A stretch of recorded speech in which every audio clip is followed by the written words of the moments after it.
Bismillahirrahmanirrahim. Assalamualaikum warahmatullahi wabarakatuh. Innal hamdalillah nahmaduhu wa nasta'inuhu wa nastaghfiruh wa nu'minu bihi wa natawakkalu alaihi wa na'udzu billahi min syururi anfusina wa min sayyiati a'malina.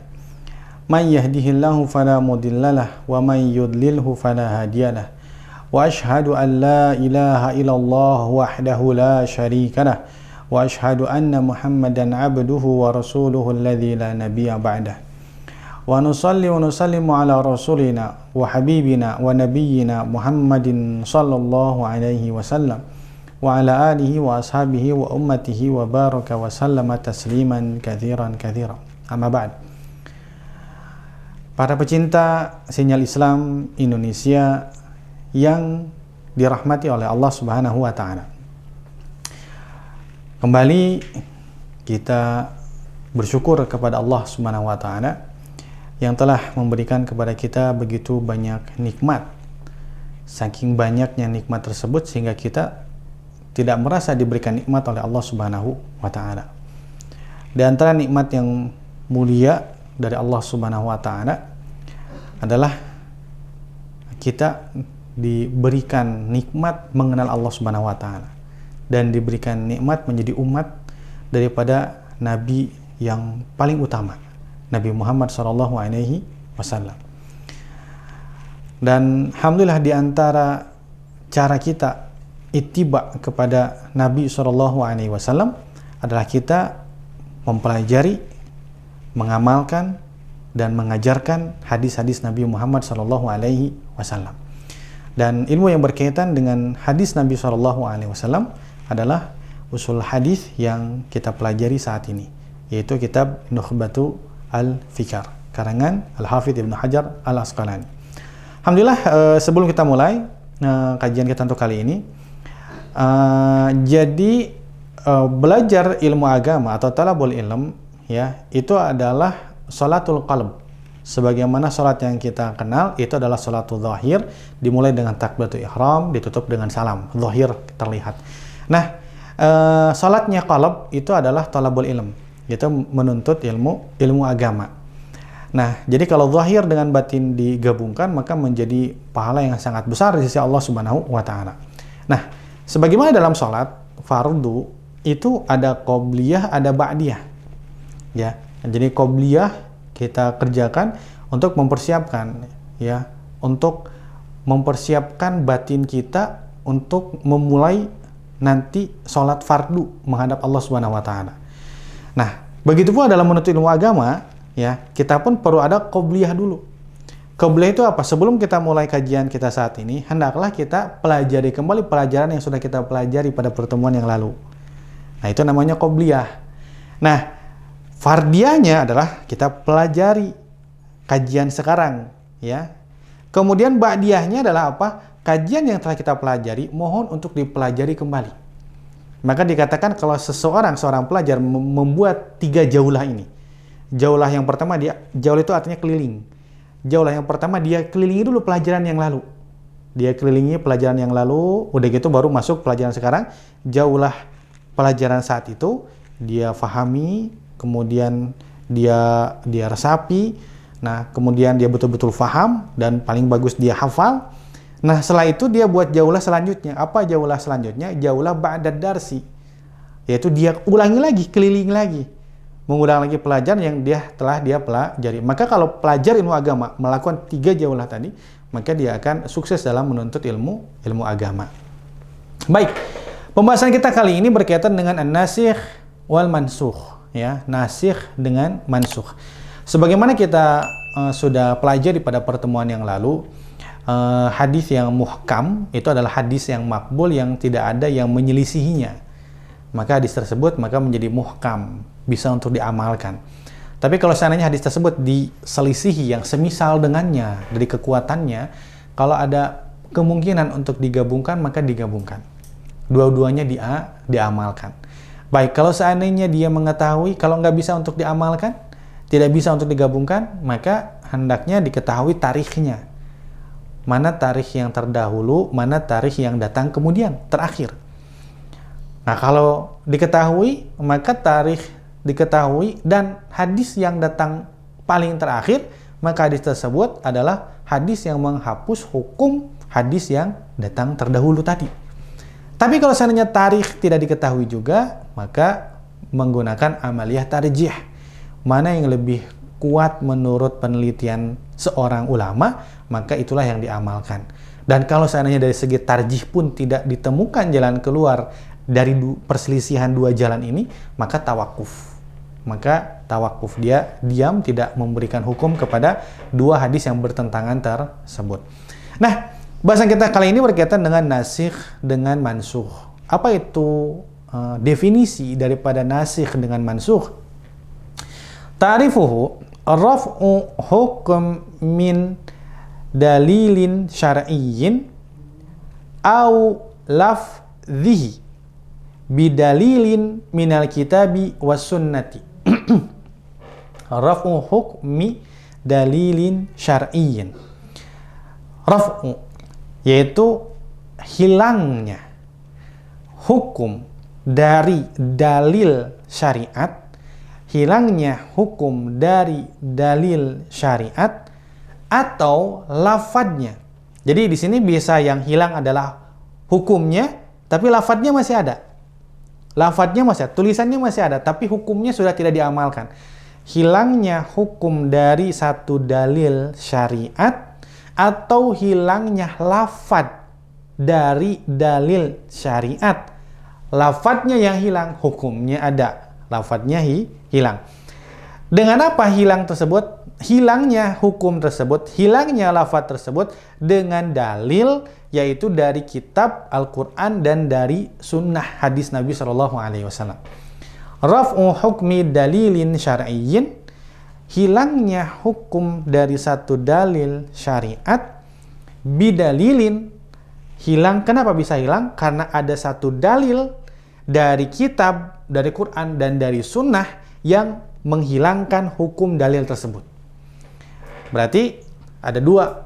Yang satu adalah hukum yang sudah ada dari dalil syariat.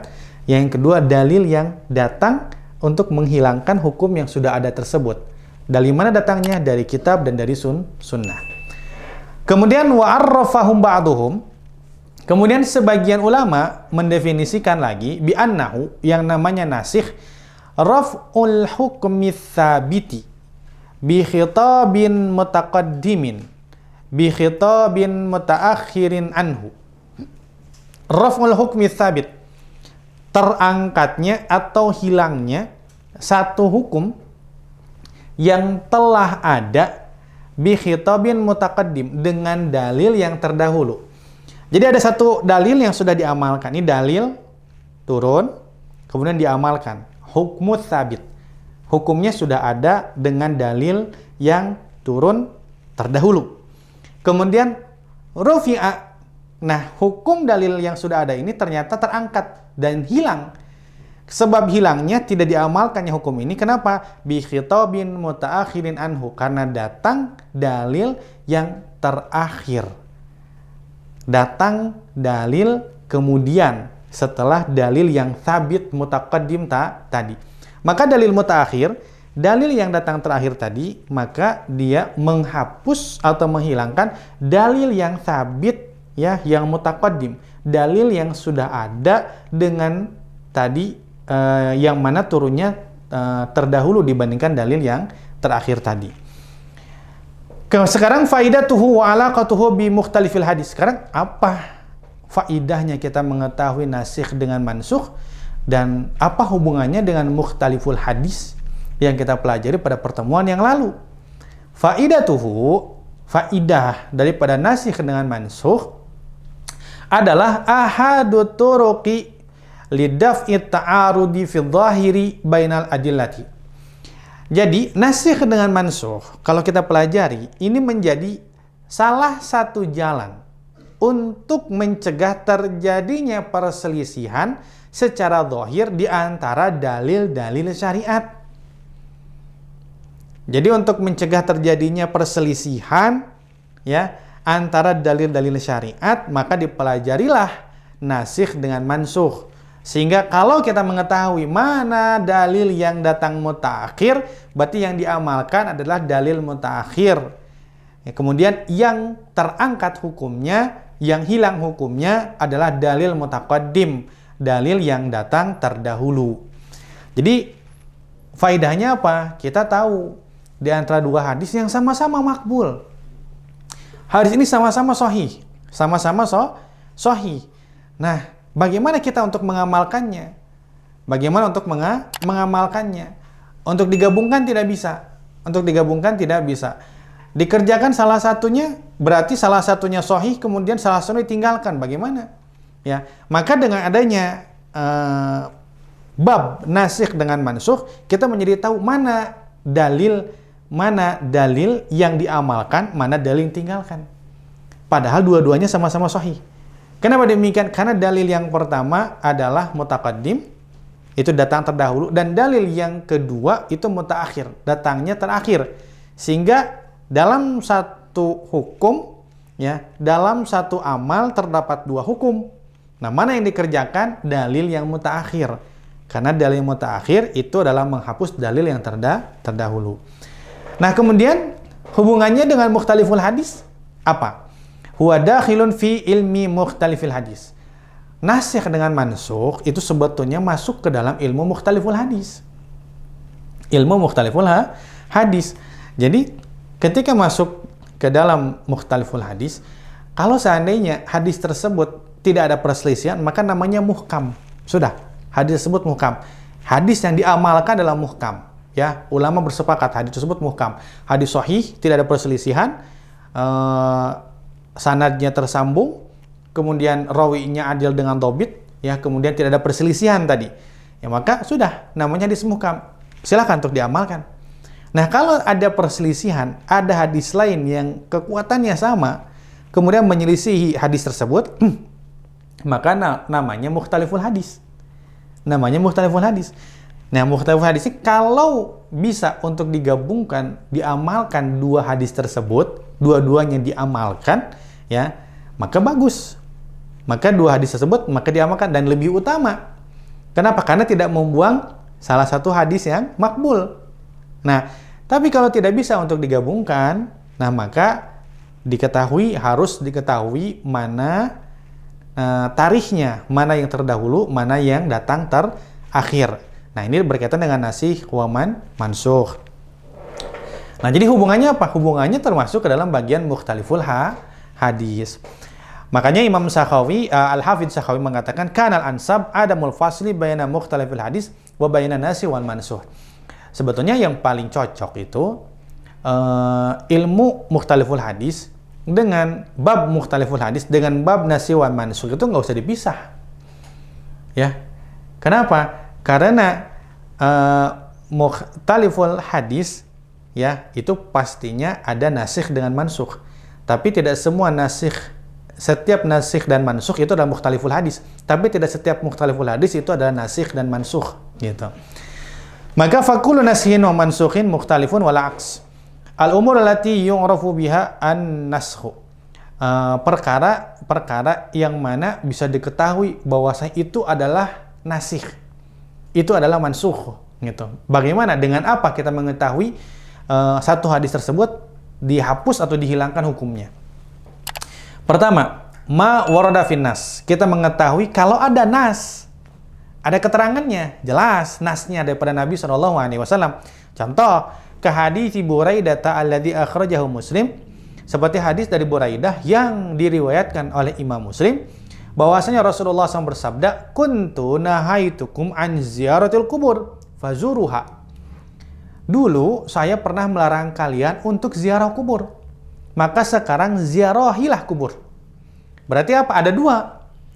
Dulu saya melarang kalian, aku melarang kalian untuk ziarah kubur. Ada satu amal, yaitu melarang ziarah kubur. Fazuruha. Sekarang ziarahilah kubur. Satu melarang ziarah kubur, yang satu adalah memerintahkan untuk ziarah kubur. Nah, mana yang diamalkan? Yang diamalkan adalah yang mutaakhir. Kenapa? Karena Nabi mengatakan kuntu nahitukum. Aku pernah melarang kalian untuk ziarah kubur, mutaqaddim. Datangnya terdahulu. Kemudian fazuruha. Nah, hadis ini datang mutaakhir. Maka ziarahilah kubur. Maka di antara dua hadis ini, maka hadis yang datang terakhir dia menghapus hukum hadis yang datang terdahulu. Maka hukum untuk ziarah kubur adalah boleh, tidak terlarang. Satu tadi dengan nas ya dari Nabi SAW bahwasanya yang diamalkan adalah yang terakhir. Yang kedua biqauli sahabi, dengan perkataan seorang sahabat sebagaimana tercantum dalam Sunan Tirmidzi dan selainnya dari Ubay bin Ka'ab. Dari Ubay bin Ka'ab beliau berkata, "Kanal ma'u minal ma'i rukhsatan fi awalil Islam, thumma nuhiya anha." Kanal ma'u minal ma'. Jadi dulu itu adanya air karena air. Air yang pertama adalah mandi besar, air yang kedua adalah air mani. Jadi wajibnya mandi besar, ya, wajibnya mandi besar adalah karena sebab keluarnya air mani. Jadi kalau tidak keluar air mani, maka tidak menyebabkan wajibnya mandi besar. Al-ma' yang pertamanya enggak jadi wajib. Jadi di zaman dulu hukum pertama yang datang, kalau seseorang suami berjima dengan istrinya, kalau tidak sampai keluar air mani, maka tidak wajib untuk mandi. Ya, rukhsatan, itu rukhsah fi awalil Islam, di masa permulaan Islam. Tsumma nuhiya anha. Setelah itu maka dilarang. Ya, kenapa? Karena ketika dia memasukkan zakarnya ya atau hasyafahnya ke dalam farj ya, kemaluan istrinya, maka sudah wajib mandi. Walaupun tidak sampai keluar air maninya. Maka yang mana terdahulu? Yang dikatakan oleh Ubay, kanal ma' minal ma' rukhsatan. Air yang pertama, mandi besar, itu menjadi wajib karena keluarnya air mani. Tsumma nuhiya anhu. Kemudian dilarang. Ya, tidak boleh kalau seseorang dia berjima dengan istrinya, kemudian dia tidak keluar air mani, kemudian dia tidak mandi. Nggak boleh. Dilarang oleh syariat. Dia harus mandi. Kenapa? Karena syariat yang terakhir, tsumma nuhiya anhu. Kemudian itu dilarang. Sehingga apa?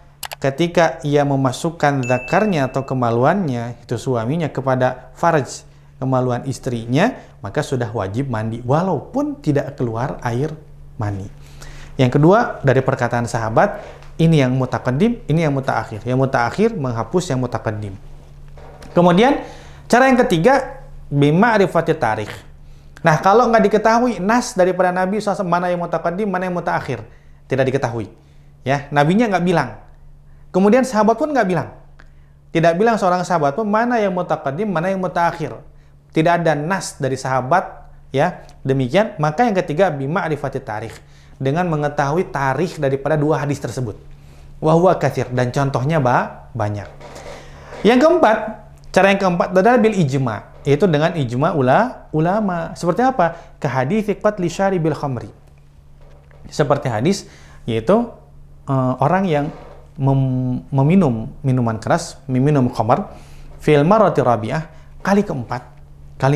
Kali pertama dia dicambuk, kali kedua dia dicambuk, kali ketiga dia dicambuk.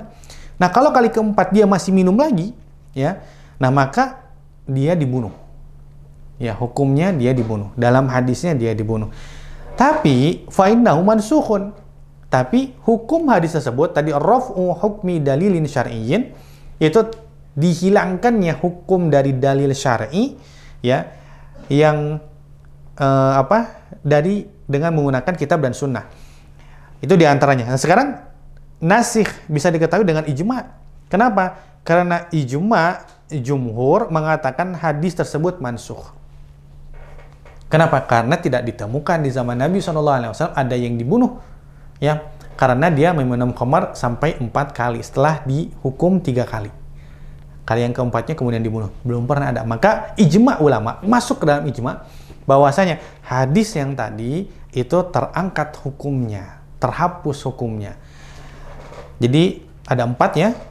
Tadi ada yang pertama adalah nas daripada Nabi SAW. Yang kedua adalah dengan perkataan sahabat. Yang ketiga itu dengan mengetahui tarikh daripada 2 hadis tersebut. Yang keempat dengan ijma'. Ya, diketahui hadis tersebut mansukh, yaitu dengan ijma' ulama. Baik, sekarang mu'allafatu fihi. Nah, bagaimana sih kita ingin mempelajari lebih dalam tentang nasikh dengan mansukh? Maka hendaknya kita baca kitab-kitab di bawah ini. Yang pertama, Kitabun Nasikh wal Mansukh Abu Daud Sijistani. Jadi Imam Abu Daud, penulis kitab Sunan Abu Daud, menulis pula kitab Nasikh wal Mansukh. Bagi ingin yang memperdalam, memperbanyak contoh ya tentang nasikh dengan mansukh, saya anjurkan untuk mempelajari kitab ini. Ya, karena kita hanya mempelajari 1 atau 2 contoh saja. Ya. Ya, maka minimalnya kita bisa beli kitabnya atau kita bisa download kitabnya. Kemudian kita pelajari minimalnya dalam setiap bahasan yang telah kita pelajari 5 sampai 10 hadis saja. Sehingga kita betul-betul paham penerapan mustalah hadis dalam kitab hadis sebetulnya. Yang kedua, Kitabun Nasikh wa Mansukh li Abi Bakrin Al-Athram, karangan Abu Bakar Al-Athram. Kemudian Nasikh dan Mansukh juga karangan Abu Hafiz Ibni Syahin, ya. Kemudian yang keempat, Al-Itibar fin Nasikh wal Mansukh lil Hazimi. Oh, ini bagus juga nih. Al-Itibar, mencari jalan riwayat-riwayat hadis yang berkaitan dengan nasikh dan mansukh, ya. Makanya kita tidak bisa menghukumi satu hadis muhkam ataupun mukhtalif sebelum kita mengumpulkan jalan-jalan hadis yang ada. Nah, jadi ilmu hadis ini ilmu yang luas sekali, memerlukan kesabaran, ketekunan, dan memang semangat yang tinggi, ya. Kemudian yang kelima, An-Nasikh wal Mansukh karangan Ibnul Jauzi. Ya, boleh dipilih mana saja yang ingin kita baca. Kita luangkan waktu untuk membaca 5 atau sampai 10 hadis contoh-contoh yang berkaitan dengan nasikh dan mansukh. Ya, jadi tidak lupa setelah kajian ini kita ba'diyah dulu. Ba'diyahnya kita baca 1 putaran dari mulai awal sampai akhir daripada bahasan kali ini sehingga kita fahami. Baik, hadza akhiruhu wallahu a'lam wa sallallahu ala sayyidina Muhammadin nabiyil ummi wa ala alihi washabihi ajmain. Subhanakallahumma bihamdika asyhadu an la ilaha illa anta astaghfiruka wa atubu ilaik. Assalamualaikum warahmatullahi wabarakatuh.